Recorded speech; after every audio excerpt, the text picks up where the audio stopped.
request that you try and forget the map, because I think it's funner without the map, and I'll just lead you.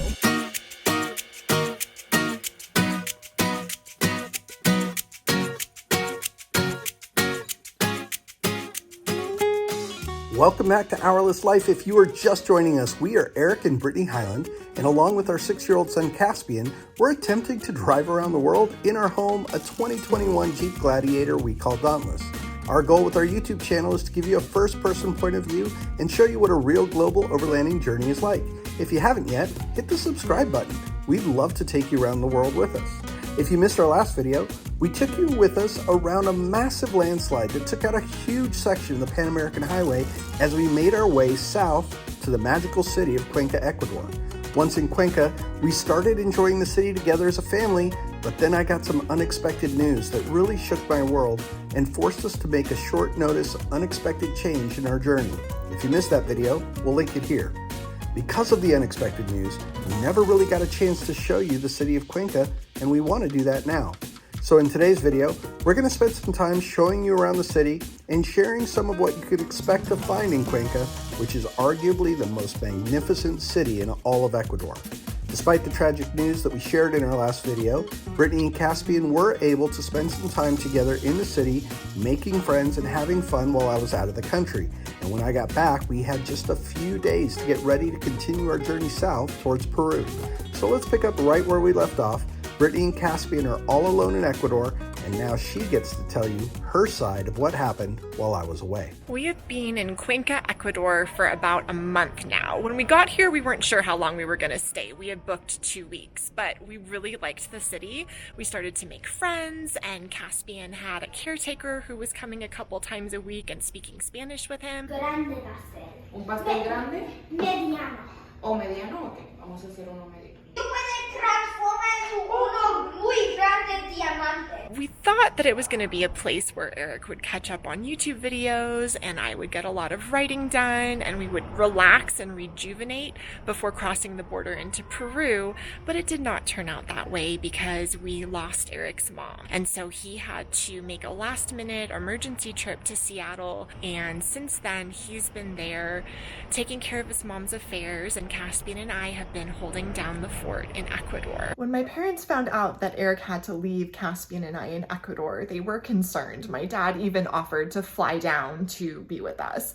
But I reassured them that not only did we have a comfortable Airbnb to stay in, but we were also in a beautiful city where we had built community. We were so fortunate to have this support network around us during this time. As we drove through Ecuador and met people, they regularly told us Cuenca is the most beautiful city in Ecuador. And based on what we saw, we absolutely agree.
one walk to fall in love with the city of Cuenca. It's visually stunning, so much to see. But there are structured activities to take advantage of as well. Caspian got to do something he's never done before, take rock climbing classes.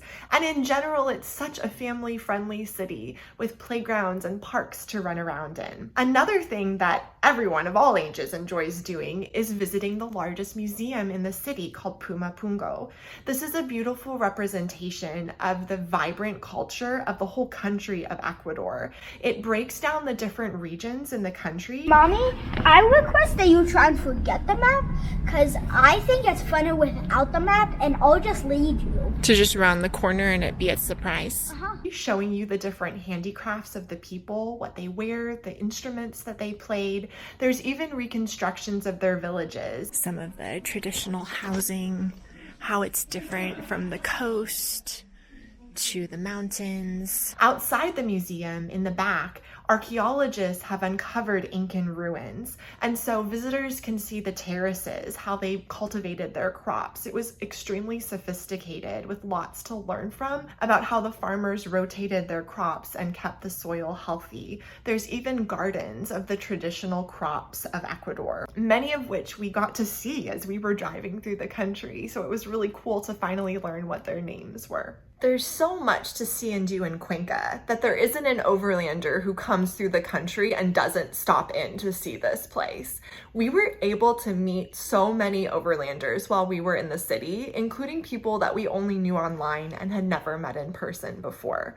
Among them were Nick and Matilde from Next Meridian Expedition, who we had been talking with since before either of us had started our global trips. We have a Defender and it does not leak. They were traveling with Cody and Olivia from Good Day Jumbo, and so it was fun for all 6 of us to sit down to lunch together, walk around, and visit the museum for Panama hats and try a few of them on.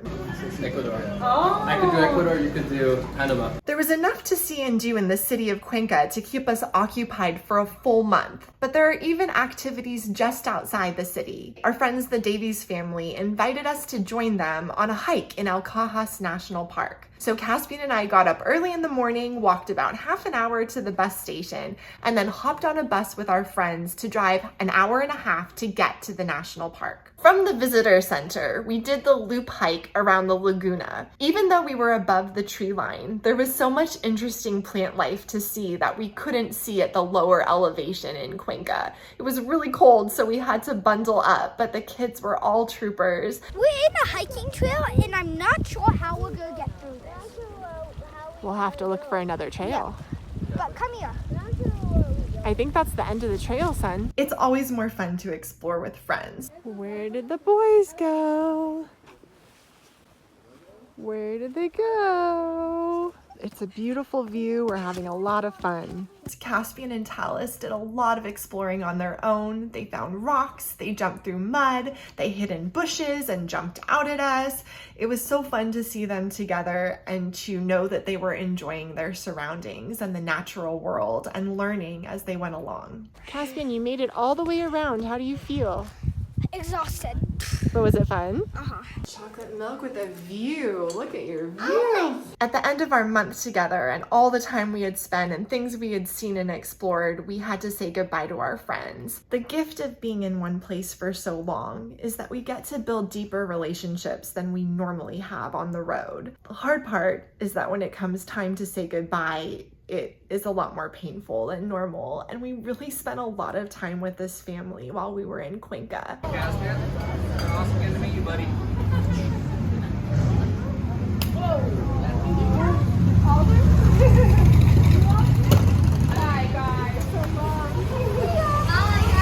They were off to explore South America by bus and by plane, and we were headed to southern Ecuador, going into Peru. When Eric got back, we needed to get some safety elements that are required by law in Peru. We need some items for Peru, so we need this reflective tape that Peru requires. Son 3 metros. Sí, señor. Órale. You need to find a safety vest. Today's our last day in Cuenca. Kind of put this off to the last minute. We're almost there. We've got one more major stop in Ecuador before we get to Peru. So we got all of our items. We got our reflective tape. We got our safety vest. And Caspian is trying out the safety vest. then it was time to pack up, to leave our Airbnb that had been really good to us and hit the road again. Can you tell it's been a while since we've driven Dauntless? There's like cobwebs all over. Oh my gosh. Just finishing up packing, checking out the vehicle. Any thoughts, baby? Oh, it's just an explosion of bags. So I think the philosophy is just to shove it in and organize it at camp. It's easier anyway when the tent is up to put things away. In our next video, we'll take you with us as we tackle a remote border crossing in the jungle in order to enter Peru. Getting to the Peruvian border was a challenge, and we almost got stuck in the mud again. It's hard not knowing what lies ahead, but really that's what this journey is all about. There is so much more to come, and we hope you'll join us on this journey around the world. If you watched our video this far and haven't subscribed to the channel yet, please do that now. And if you really want to get to know our family, please join us on Patreon. Our patrons are so incredibly important to us as a consistent community through the good times and the bad. It costs you nothing to check it out, and we'd love to have you be part of our special community there. We hope you enjoyed Cuenca, and until next time, we'll see you in the next video.